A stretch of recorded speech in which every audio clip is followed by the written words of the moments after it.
Hi guys, welcome back to my channel. For those who don't know me, I'm Cameron. I know it's been a really long time since I've been on my channel, so today I'm just gonna sit down and talk about everything that happened, what I've kind of been going through, and yeah, I'm just gonna like chop it up for you guys. I've never actually done a whole sit down video, so I guess this is my first time doing it. And initially my plan was to go to a coffee shop and like sit down, order some coffee and talk about it, but yeah, I don't think I'm gonna get such phenomenal lighting where I was gonna go, and B, you know, the silence just to like talk about everything. Instead of going to the coffee shop, I'm bringing the coffee shop to you guys. I got this coffee from Rose Dream Coffee. I've never had this before. I've never had this coffee before, but it's kind of equivalent to Starbucks according to the ratings, and the prices are also kind of similar. So I was like, you know what, instead of getting Starbucks, let me just try something new.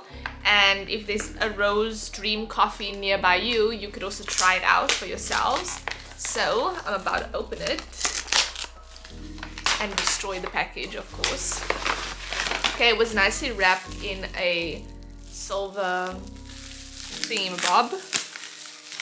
Okay, so this is what it looks like.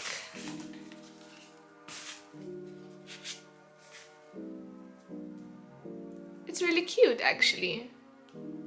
Rose Dream Coffee. So I ordered a Spanish latte. Let's see what it looks like, actually. It's kind of messed up, but that's just because I had it delivered to me. I didn't actually go there and fetch it. Cheers, guys.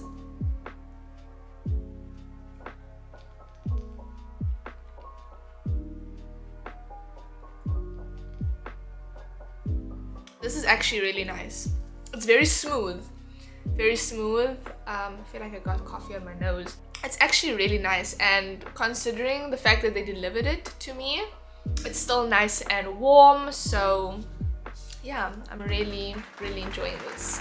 So the last video I made was in May about my kitten and about like my daily life, taking my kitten to the vet, and basically about my kitten, right?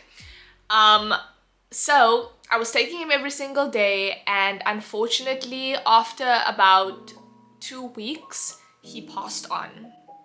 And that was really so heartbreaking for me, because I was taking him every day. I was really looking after him and making sure that everything was okay, but I don't know how he passed on, because it wasn't even from the megacolon that he was diagnosed with, you know? And that was something that really got to me, because my vet didn't know, I didn't know, and he seemed to be getting better. He was like my little companion. I live alone, so I was so used to seeing him every single day, taking him to the vet, and he was really cute, and he was just a baby, so I was shattered for some time, and I just felt so horrible. I didn't even know how to talk about it. I didn't even want to talk about it, because I was really just so heartbroken. Pet owners that have lost their kittens, they understand, like, this is just a pain that, I don't know, I've never felt this way before, because I've always had dogs, and my dogs were always like my family's dogs or our dogs, but this is the first time I've actually like owned a pet, like my pet, my responsibility, my little baby. And it was just horrible. It was just heartbreaking, honestly, to say the least. And to make it worse, I think 2 weeks later or a week later, we were in the worst quarantine that I've personally ever been in. This is not like before, where I could at least go down to the gate and fetch my food, or I could just at least walk in my community. This was next level. I've never experienced this before, where I couldn't even leave my building. My building was completely closed down. They came to test me every single day at my door.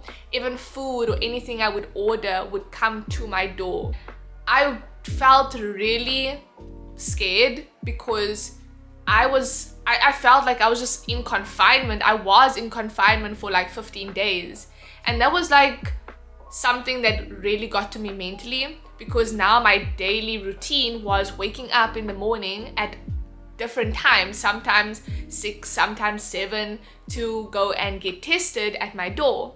And that was just like how my whole day like revolved. Me getting tested, me like waiting for food, me doing this, like, yeah. And I was just like, I just didn't want to vlog about that, because I was like, you know what, I don't want my whole life to just be about this whole quarantine. I was just starting to get back into a routine and trying to like, you know, get things together again, and then it's just like that kind of inconsistency really got to me mentally. And after experiencing that, it was tough for me to just have a normal routine afterwards. After about 15 days, we were now allowed to go outside again. Then I just started having the worst social anxiety ever. I just didn't want to be outside really. So I just felt so tired, and I wasn't eating properly, wasn't sleeping well as well. But I also like tried to push myself, but at the same time, I didn't have enough energy to do it. I wasn't eating well, I wasn't sleeping well, so I couldn't like fuel myself to do any of the things that I wanted to do. And I was really suffering with mental and like physical fatigue, to the point where I started developing cysts in my eyelids. I had about 4 cysts, 2 on this side and 2 on the other side, and you can probably see on this side it's kind of healing right now. I had 2 operations, one on this side. That one was not that painful, but the one on this side was really painful, really painful. So I had 2 operations done. The others kind of went away slowly. I had to like put medication in every single day, and of course, if you have like 4 cysts, you are gonna feel really insecure. I want to vlog about this stuff, I want to vlog about my experience, but I'm also a human being. I also have like feelings of insecurity, and I had these 2 massive ones and 2 smaller ones, but 2 massive cysts on my eyes. I don't really want to show people this. I don't know, I was really down and I wasn't in a really good place at all, and it was really tough. So going through that as well, it was just like, so yes, at the time I felt like, what next? I was feeling anxious, I was feeling stressed, I was feeling tired.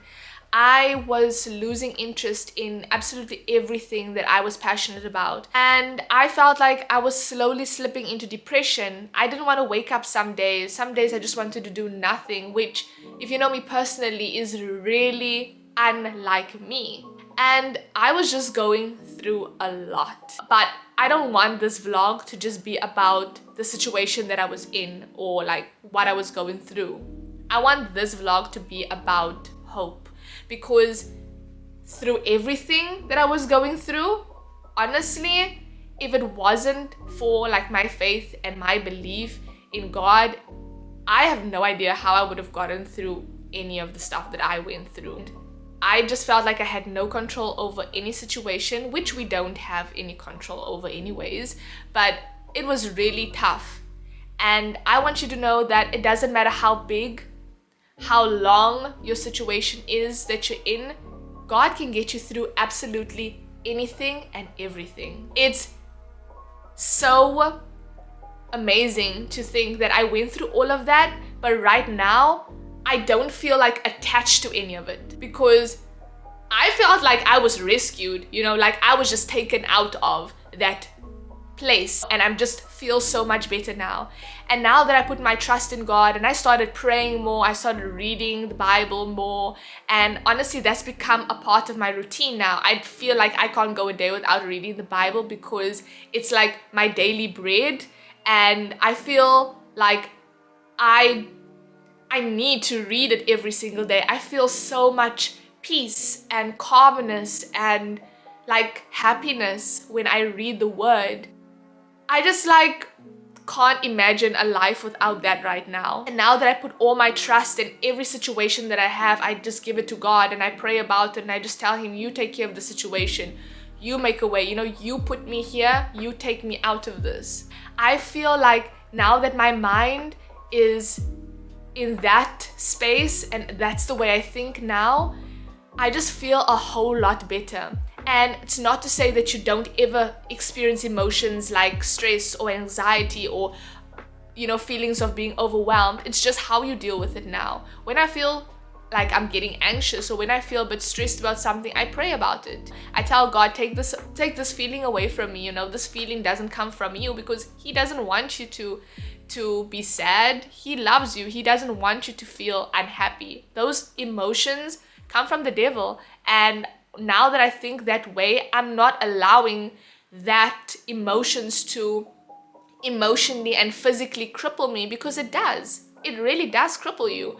All those months that I could have been vlogging, I could have been doing stuff, I was crippled by those emotions. And I know there are people out there that feel the exact same. They have this enormous potential, but they're just crippled by anxiety. They're crippled by all these emotions that's just weighing them down. But really, there is hope. There's a God out there that loves you, that is willing to take on anything that you're going through, because He died for you and He wants to be there for you. You just need to give yourself to Him, give Him the situation, let Him take care of it.